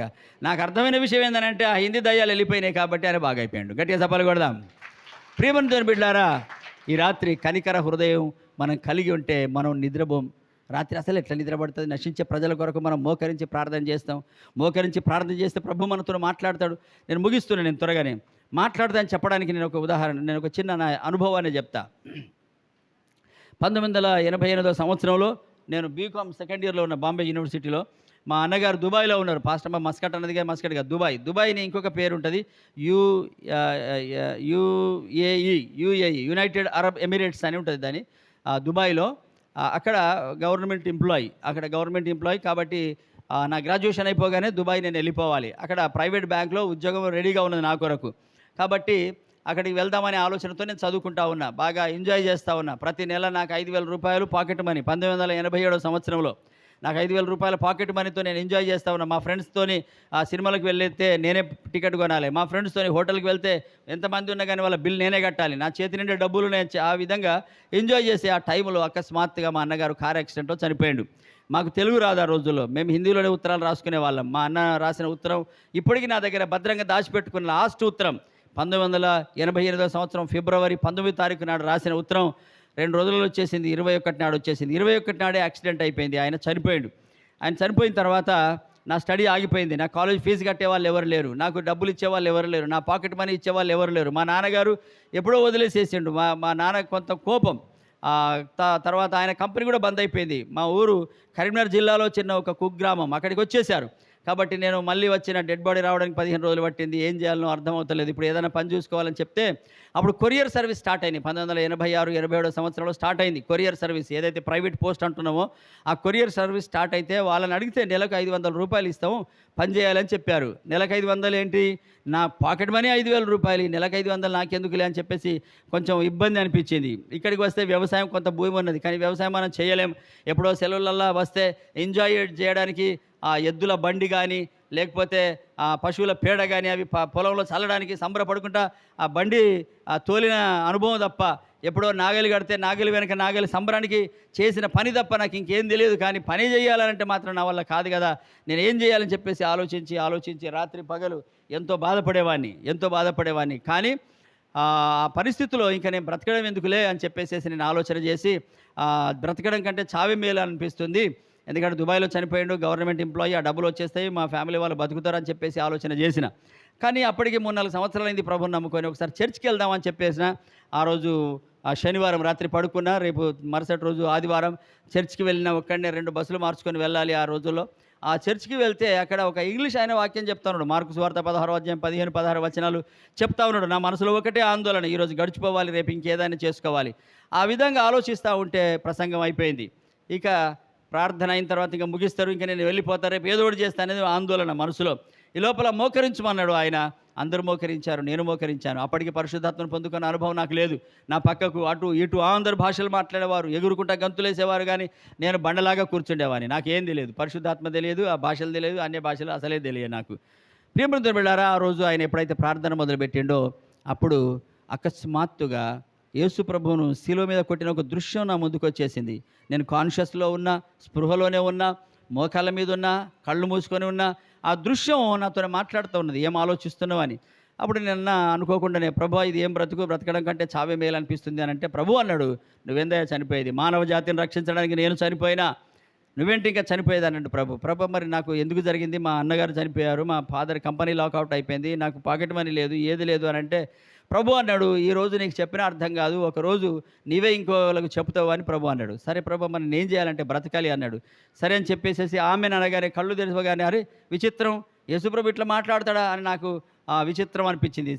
తిరిగి మా ఊరికి వస్తే మా పాస్టర్, మా వాళ్ళ చిన్నమ్మ మిషనరీగా మా ఊరిలో సేవ చేస్తూ ఉన్నది. ఆమెకు చెప్పిన, అమ్మ మీరు నన్ను తీసుకొని వెళ్ళండి, ఎక్కడికైనా వెళ్తే నేను ఈ యొక్క సువార్త, యేసుప్రభు నన్ను రక్షించండి అని చెప్తా అని చెప్పి ఆమెతో చెప్పిన తర్వాత ఆమె సేవలో నన్ను ఎంతో బలపరిచింది. ప్రభు మాట్లాడే దేవుడు, విరిగి నలిగిన హృదయము. చాలాసార్లు కొన్ని కుటుంబాల్లో కొందరు చనిపోతూ ఉంటారు కదా, అప్పుడు వారు విరిగి నలిగిపోతూ ఉంటారు. ఈరోజు మధ్యాహ్నం ఒక తాండాకి వెళ్ళాం మేము. ఒక తల్లి ఏడుస్తూ ఉన్నది, ఆమె కుమారుడు చనిపోయిండని. అయ్యో ఇట్లా వస్తాడో అట్లా వస్తాడో ఎదురు చూస్తూ ఉన్నని చెప్తా ఉన్నది. నా జ్ఞాపకం వచ్చింది, అట్లా ఏడిస్తే లాభం లేదు. మనుషుల ఎదుట ఏడిస్తే మనుషులు హేళన చేస్తారు, కానీ ప్రభు దగ్గర ఏడిస్తే ప్రభు ఆదరిస్తాడట. విరిగి నలిగిన హృదయం ఆయనకి ఇష్టమైన బలి. ఎప్పుడైతే ఒక బలి అర్పిస్తే దేవుడు ఇష్టపడుతున్నాడు అని మనం అనుకుంటే, ఆ బలి ఏంటిదనంటే నీవు విరిగిపోవడమే, నలిగిపోవడమే. నీ కుటుంబంలో ఉన్న పరిస్థితిని బట్టి చాలా దుఃఖం కలుగుతుంది కదా, కన్నీరు వస్తుంది కదా, అసలు ఏం చెప్పాలో అర్థం కాని పరిస్థితి ఉంటుంది కదా, అది దేవుడు ఇష్టపడి నీ దగ్గరికి వచ్చి నేను బలపరుస్తాడట. దేవుని స్తోత్రం కలుగును గాక. ఎప్పుడైతే నువ్వు శ్రమల గుండా వెళ్తావో, విరిగిపోతూ ఉంటావో, నలిగిపోతూ ఉంటావో, ప్రభు నీ దగ్గరికి వస్తాడు. అప్పుడు నీ హృదయం మారిపోతుంది, కనికర హృదయం ఆటోమేటిక్గా వచ్చేస్తుంది. ప్రభు మాట్లాడడం మొదలు పెడతాడు. ఒకసారి ఇట్లనే సేవ చేస్తున్న ఆ రోజుల్లో పని చేయాలని బాగా ఏదైనా గవర్నమెంట్ జాబ్ ప్రయత్నం చేస్తున్న రోజులు అవి. ఆర్టీసీ, ఇంకా బిఎస్ఆర్బి, ఆర్ఆర్బి అన్ని ఎగ్జామ్స్ రాసినా కానీ నేను సెలెక్ట్ కాకపోయేది. తర్వాత ఆరోగ్యం బాగుండకపోయేది. ఒకరోజు నేను ఆరోగ్యం వారం రోజులైంది, జ్వరం కొడుతుంది. ఈ ఆంటీ ఏం చేసిందంటే, వీళ్ళ చిన్నమ్మ ఒక ప్రేయర్ టీం తీసుకొచ్చి ప్రార్థన చేస్తే అద్భుతంగా స్వస్థత కలిగింది. నేను ఆ రాత్రి ప్రభుత్వం అడిగిన, ప్రభు ఇది ఏంటి, నాకు ప్రేయర్ టీం వాళ్ళు వచ్చి ప్రార్థన చేస్తే నాకు స్వస్థత కలిగింది, నాకు పర్మనెంట్ స్వస్థత కావాలి, ఇటువంటి వ్యాధులు నాకు రావద్దు అని చెప్పి ప్రభుని అడిగాను. అడిగితే ఊరికనే కాదు కదా, నేను ఈరోజు రాత్రి ప్రభుతో మాట్లాడి తీరాలి, లేకపోతే నాకు ప్రభు దగ్గర నుంచి ఏదో ఒక జవాబు రావాలి అని నేను ఆ రాత్రి ప్రార్థన చేయడం మొదలుపెట్టిన. ఆ రోజుల్లో 90 ప్రాంతంలో రాత్రి 8-8:30 వరకే మా గ్రామాల్లో అందరు పడుకునేవాళ్ళు, లైట్స్ తక్కువ. మేము కిరాయి ఇంట్లో ఉంటున్నాం. ఆ రాత్రి నేను ప్రార్థన చేయడం మొదలుపెట్టిన. ఎట్లా ప్రార్థన చేయాలి ప్రభుత్వం మాట్లాడడానికి అని నేను ఆలోచించడం మొదలుపెట్టిన. చాలా నాకు విషయాలు జ్ఞాపకం వస్తూ ఉన్నాయి. సాధు సుందర్ సింగ్ అనే ఒక ఆయన ఉండేవాడు. సాధు సుందర్ సింగ్ పంజాబ్ రాష్ట్రంలో రాంపూర్ అనే ఊరు ఆయనది. పంజాబ్ రాష్ట్రంలో రాంపూర్ అనే ఆ ఊరి లుధియానా అనే సిటీ నుంచి అక్కడికి వెళ్ళాలి. మేము వెళ్ళాం, ఆయన ఇంటికి వెళ్ళాం మేము. ఇప్పుడు ఆ సుందర్ సింగ్ గారు లేరు. 1929 వరకే ఆయన కనబడ్డాడు అని చరిత్ర పుస్తకాల్లో కనబడుతూ ఉంటుంది. ఆయన ఇంటికి వెళ్ళాం. ఆయన ఇంటిలో ఆయన సువార్తకు వాడుకున్న ఒక కందీల్ అంటారు కదా, దాన్ని ఏమంటారు, ఇట్లా లైట్ రాత్రి వాడుకునేది కందీల్, ల్యాంప్. ఆ ల్యాంపు ఉన్నది అక్కడ.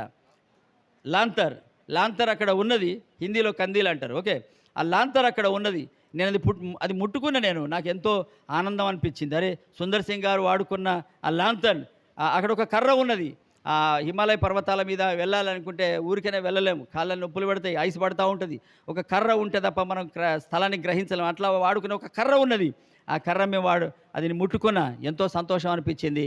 ఆ సుందర్ సింగ్ గారు వాడుకున్న కర్ర. ఆ సుందర్ సింగ్ గారు ఆయన యేసుప్రభుని నమ్మకం ముందు యేసుప్రభుని ద్వేషించాడు, బైబిల్ని చింపేశాడు, తొక్కాడు, తగలబెట్టాడు అని పుస్తకాల్లో మనం చూస్తూ ఉంటాం. ఆ సుందర్ సింగ్ గారు వాళ్ళ అమ్మ చనిపోయిన తర్వాత చాలా బాధతో అసలు నిజమైన దేవుడు ఎవరు అని ఆ రాత్రి అడగడం మొదలుపెట్టాడట. ఆ రాత్రి అడుగుతూ ఉన్నాడు, తెల్లవారేసరికి అడుగుతా. అప్పటికి లాహోర్ నుంచి లాహోర్ వెళ్ళే ఒక ట్రైన్ వస్తుంది. అక్కడి నుంచి వీళ్ళ ఊరు మీది నుంచే వెళ్తూ ఉంటుంది ఒక ట్రైన్. అప్పుడు పాకిస్తాన్, ఇండియా అంతా ఒకటే కాబట్టి లాహోర్ వెళ్ళే ట్రైన్ అక్కడి నుంచే వస్తుంది. కాబట్టి ఏ దేవుడు మాట్లాడకపోతే ఆ రైలు పట్టాల మీద పడుకొని నేను చనిపోతా, ఆత్మహత్య చేసుకుంటా అని నిర్ణయించుకున్నాడట. తెల్లవారేసరికి దేవుడు ఉంటే మాట్లాడాలని చెప్పేసేసి ఆ రాత్రి గడుపుతూ ఉన్నాడు. ఇంకా రాత్రి అయిపోతూ ఉన్నది, ఇంకా తెల్లవారుతూ ఉన్నది. అప్పటికి 3:30, 4 అవుతూ ఉన్నది. 5 గంటలకు ట్రైన్ వెళ్తుంది కాబట్టి ఇంకా ట్రైన్ దగ్గరికి వెళ్ళిపోదామని అనుకున్నాడు. ఆ ట్రైన్ ట్రాక్ నుంచి వాళ్ళ ఇల్లు కనీసం 1 కిలోమీటర్ ఉంటుంది అంతే. అక్కడి నుంచి ఇక వెళ్ళిపోదామని లేద్దాం అనుకునే లోపల ఒక గొప్ప వెలుగు అక్కడికి వచ్చిందట. ఆ వెలుగు ప్రకాశిస్తూ ఉంటే కళ్ళు తెరిచి చూస్తే డోరు వేసే ఉన్నది. ఎక్కడి నుంచి వస్తుందంటే విండో నుంచి వస్తుంది. ఆ విండో ఇప్పటికి ఉన్నది. ఆయన గోడలు ఉన్నాయి. చాలా సంవత్సరాలకు 100 సంవత్సరాలు దాటిపోయింది. 1916లో ఆయన సేవకు సమర్పించుకొని వెళ్ళిపోయిండు. 16లో ఆ సంవత్సరం ఆ వెలుగు వచ్చిన కిటికీ ఇప్పటికి ఉన్నది.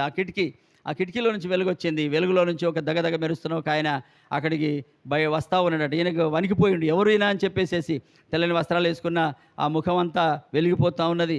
ఎవరు మీరు అని అంటే ఆ వెలుగులో ఉన్న ఆయన అన్నాడట, సుందర్, నీవెవరినైతే అడుగుతున్నావో నాకు నిజమైన దేవుడు కావాలని ఆయన నేనే అని అన్నాడట. మీరెవరు, ఇంతకీ మీ పేరేంటి? అప్పుడు ఆయన అన్నాడట, నువ్వు అడిగే నిజమైన దేవుని నేను అన్నాడట. మీ పేరేంటి?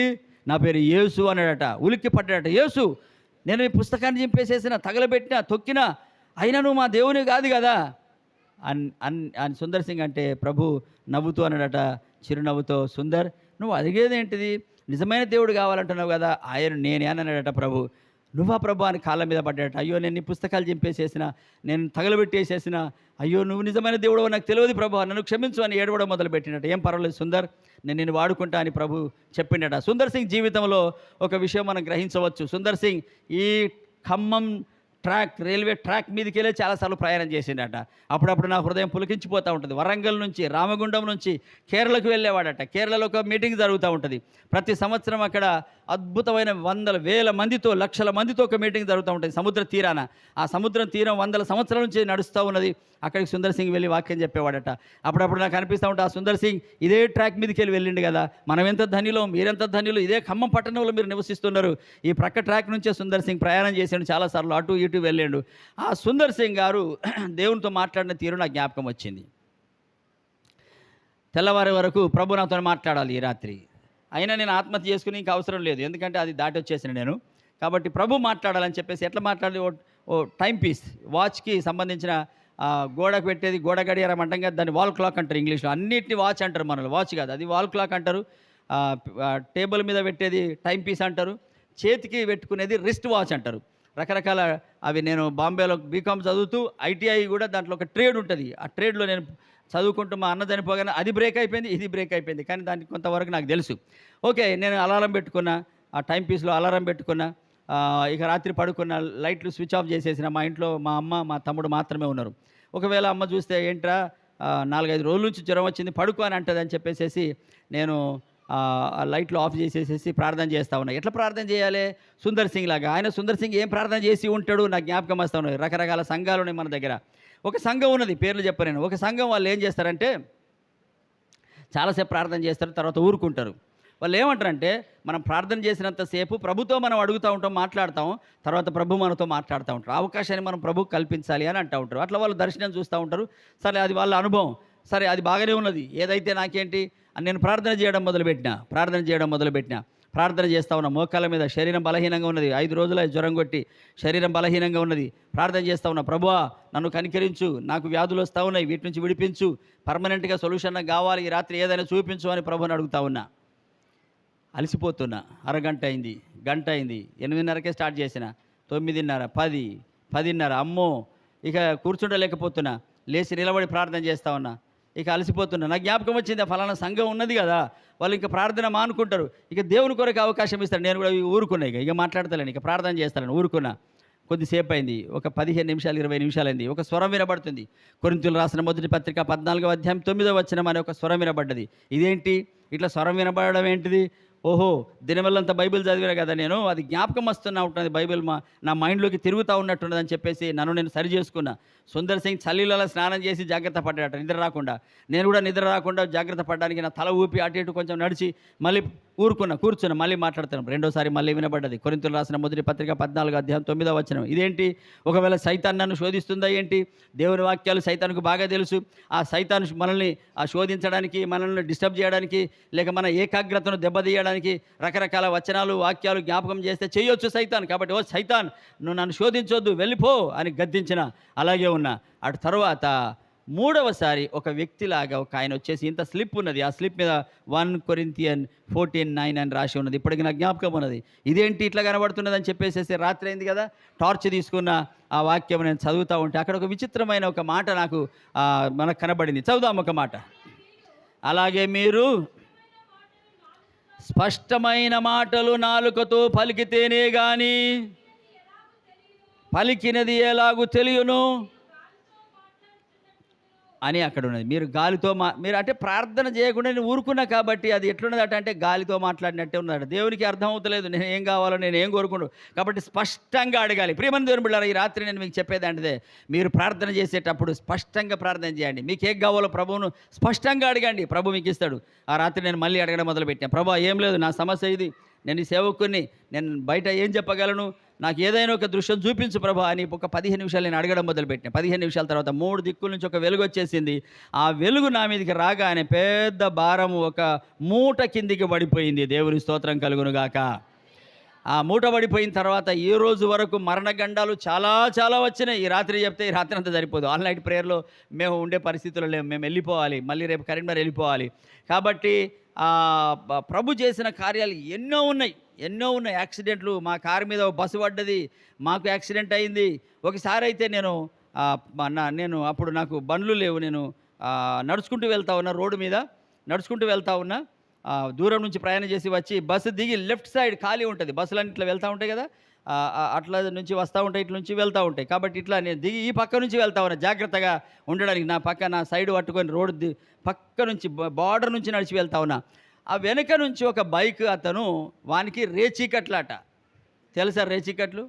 కళ్ళు పగలు కనబడతాయి కానీ సాయంత్రం కాగానే మొత్తం గుడ్డివాడు అయిపోతాడు వాడు. అటువంటి వ్యాధి వానికట. వాడు భయానికి నేనెక్కడ యాక్సిడెంట్ అవుతుందని వాడు సైడ్ నుంచే వస్తూ ఉన్నాడు. సైడ్ నుంచి వస్తూ ఉంటే వాని వెనక ఇంకొక ప్యాసింజర్ కూర్చొని ఇద్దరు మాట్లాడుకుంటూ వస్తా. వానికి నేను కనబడలేదు, వేసేసి నన్ను కొట్టేసేసాడు. ఎగిరి కింద పడిపోయినా, నా చేతికున్న వాచ్ పగిలిపోయింది. వాళ్ళు ఇద్దరు రోడ్డు మీద పడిపోయారు. ఆ వెనకవాడు స్పాట్ డెడ్ చనిపోయిండు. మీరు ఆలోచించండి, ఎంత పెద్ద యాక్సిడెంట్ అయితే ఒక వ్యక్తి చనిపోవాలి. మరి అదే వెహికల్ నన్ను గుద్దింది కదా, నన్ను ఢీ కొట్టినది కదా, మరి నాకేం కావాలి? నేను బ్రతికే అవకాశం లేదు కదా. ఈ లోపల చాలామంది కూడుకున్నారు అక్కడ మా విశ్వాసి ఇల్లు ఉన్నది. మా విశ్వాసులు పరిగెత్తుకొని వచ్చేసి నన్ను లేపి నాకు మంచినీళ్ళు తాగిచ్చారు. చూస్తే అద్భుతం, నాకేం దెబ్బలు దాకలేదు. కూర్చుండబెట్టారు. కొద్దిసేపు టైం పట్టింది. ఈ లోపల కొందరు చూసిన వాళ్ళు వెళ్ళిపోతూ ఉన్నారు. అక్కడి నుంచి వెళ్ళిపోతూ ఉంటే పాస్టర్ అమ్మ, మా పిల్లలు ఇంకా రాలేదేంటి అని ఆడికి బయటకు వచ్చేసి, నేను తెలిసిన ఒక వ్యక్తి, ఏంటిదమ్మా ఏం చూస్తున్నారు అని అన్నాను. ఏం లేదు, మా పాస్టర్ గారు రాలేదు. అయ్యో అక్కడ మీ పాస్టర్ గారికి యాక్సిడెంట్ అయిపోయింది, ఆ తెల్ల బట్టలు వేసుకున్నాడు కదా, అంతరక్తమే, తెల్ల బట్టలు రోడ్డు మీద డెడ్ బాడీ పడి ఉన్నది అని అన్నారు. కథం ఇంకేమున్నదిగా, కథం అయ్యో ఏమైపోయిందో అని ఇక మా బాబు ఆ చిన్నోడు అప్పటికి అక్కడ 4 years 5 years బెడ్రూమ్లోకి వెళ్ళి బెడ్ మీద మోకాళ్ళ మీద ఉండి, ప్రభు యేసయ్య మా డాడీని కాపాడు అని వాడు ప్రార్థన చేయడం మొదలుపెట్టిండట.